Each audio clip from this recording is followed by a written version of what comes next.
Hello friends, welcome to Prema's kitchen.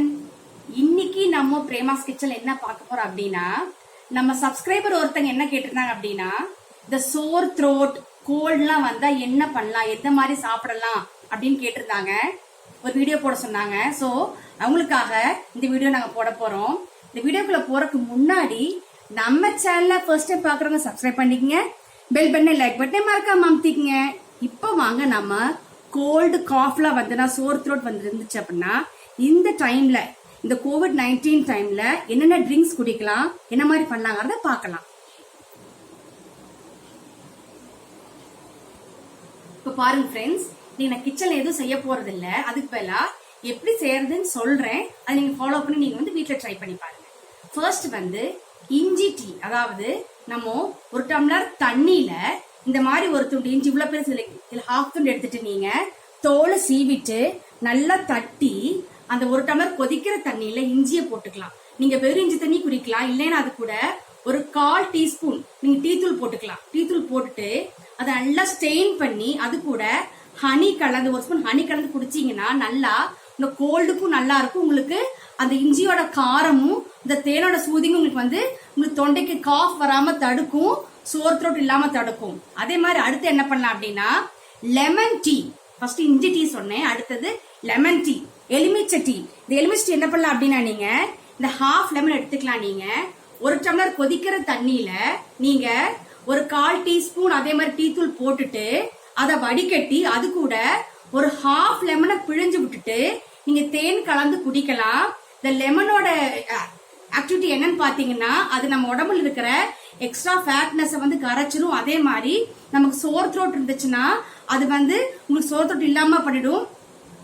கொஞ்சம் சூத்னஸ் கொடுக்கும் தொண்டைக்கு. உங்களுக்கு எந்த புண்ணு இருந்தாலும் உங்களுக்கு ஆறிடும். இந்த இஞ்சி டீ லெமன் டீ ரெண்டும் குடிச்சீங்க அப்படின்னா ஆட்டோமேட்டிக்கா உங்க கோல்டு காஃப் எது இருந்தாலும் உங்களுக்கு சப்சைட் ஆயிரும். த்ரோட்ல புண்ணு இருந்தாலும் அந்த ஹனி உங்களுக்கு குடிச்சு ஹனி போட்டு குடிக்கிறதுனால உங்களுக்கு அது கொஞ்சம் சப்சைட் ஆகும் எல்லாமே.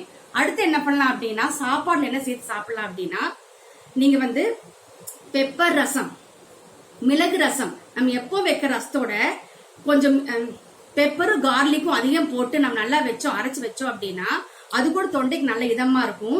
அது நீங்க வெறும் சாத்துல சூடான சாத்துல நெய் போட்டு ரசம் போட்டு சாப்பிட்டா நல்லா சூப்பரா இருக்கும். உங்களுக்கு கோல்டு வர்றது கோல்டு காஃப் இருக்கும். இந்த மாதிரி சாப்பிட்டீங்க அப்படின்னா அது சுத்தமா சப்சைட் ஆயிரும். அதே மாதிரி தூதுவளை ரசம் தூதுவளை தலை இருக்கு பாத்தீங்களா, இந்த தூதுவளை தலை அரைச்சு அதே மாதிரி ரசத்தோட மிக்ஸ் பண்ணி நீங்க நல்லா கொதிக்க வச்சு சாப்பிட்டீங்க அப்படின்னா, வெறும் சாத்தில் நெய் போட்டு ரசம் விட்டு சாப்பிட்டீங்க அப்படின்னா உங்களுக்கு த்ரோட்ல எந்த இன்ஃபெக்ஷன் இருந்தாலும் சப்சைட் ஆயிரும். அடுத்தது முக்கியமான ஒண்ணு என்னன்னு பாத்தீங்கன்னா, ஆவி பிடிக்கிறது ஃப்ரெண்ட்ஸ். இப்ப எல்லாருமே சொல்றாங்க இந்த COVID-19 ஆவி பிடிக்கிறது ஒரு முக்கியமான ஒண்ணுன்னு சொல்லிட்டு இருக்காங்க. இப்ப ஆவி பிடிக்கிறதுக்கு என்னென்ன பண்ணலாம் நான் சொல்றேன், எப்படி ஆவி பிடிக்கலாம்னு சொல்றேன்.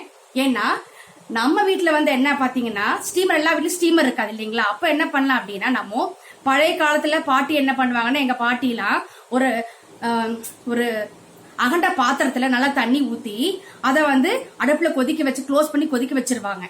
அதை நாங்க ஆவி பிடிப்போம். அதுல நாங்க ஆவி பிடிப்போம். அந்த நல்லா கொதிச்சதுக்கு அப்புறம் அது ஃபேஸ் அது கிட்ட வச்சோம்னா அந்த ஆவி நம்ம மூக்குக்குள்ள போகும். மூக்கு வழியா பிடிக்கணும், நம்ம வாய் வழியா பிடிக்க கூடாது. பாத்தீங்களா, மூக்கு வழியா நல்லா நம்ம அந்த ஆவி இன்ஹேல் பண்ணணும். அதே மாதிரி இப்ப என்ன பண்ணலாம் அப்படின்னா, ஒரு அகண்ட பாத்திரத்துல என்ன பண்ணலாம், நீங்க என்ன பண்ணீங்கன்னா கொஞ்சம் கற்பூரவள்ளி தலை, கொஞ்சம் துளசி, கொஞ்சம் வேப்பலை. இங்க பாரு, இப்ப என்னன்னு காமிக்கிறேன். இப்ப நான் உங்களுக்கு இங்க பாருங்க ஃப்ரெண்ட்ஸ், இதுதான் கற்பூரவள்ளி தலை, இது துளசி, இது வேப்பலை. இது கூட நீங்க என்ன பண்ணிக்கலாம்னா கொஞ்சம் மஞ்சத்தூளும் போட்டு நல்லா கொதிக்க வச்சுட்டு அதை அந்த ஆவி பிடிச்சிங்கன்னா உங்களுக்கு கண்டிப்பா என்ன ஆகும்னா, உங்களுக்கு எந்த சளி இருந்தாலும், சைனோசிட்டிஸ் இல்ல மூக்கடைப்பு, என்ன கோல்டு காஃப் எது இருந்தாலும் உங்களுக்கு கண்டிப்பா சப்சைட் ஆகிடும் ஃப்ரெண்ட்ஸ். ஏன்னா இந்த மஞ்சள் எல்லாம் இருக்கு பாத்தீங்களா, அதோட தன்மை உங்களுக்கு புண்ணு ஆத்திர தன்மை இருக்கிறது. கற்பூரவள்ளி தலையில ஆகட்டும் இல்ல இந்த வேப்பிலை ஆகட்டும், இதெல்லாம் என்ன ஆகும்னா உங்களுக்கு புண்ணு ஆத்திர தன்மை இருக்கக்கூடிய இதெல்லாம். அதனால தயவு செஞ்சு இந்த வீட்டுல கண்டிப்பா ட்ரை பண்ணி பாருங்க. இந்த வீடியோ எல்லாத்துக்கும் பிடிச்சிருக்கும்னு நினைக்கிறேன். உங்களுக்கு இந்த வீடியோ பிடிச்சிருந்தா நீங்க லைக் பண்ணுங்க, ஷேர் பண்ணுங்க, மறக்காம எங்க சேனலை சப்ஸ்கிரைப் பண்ணுங்க friends. Thank you. Bye bye for வாட்சிங் திஸ் வீடியோ.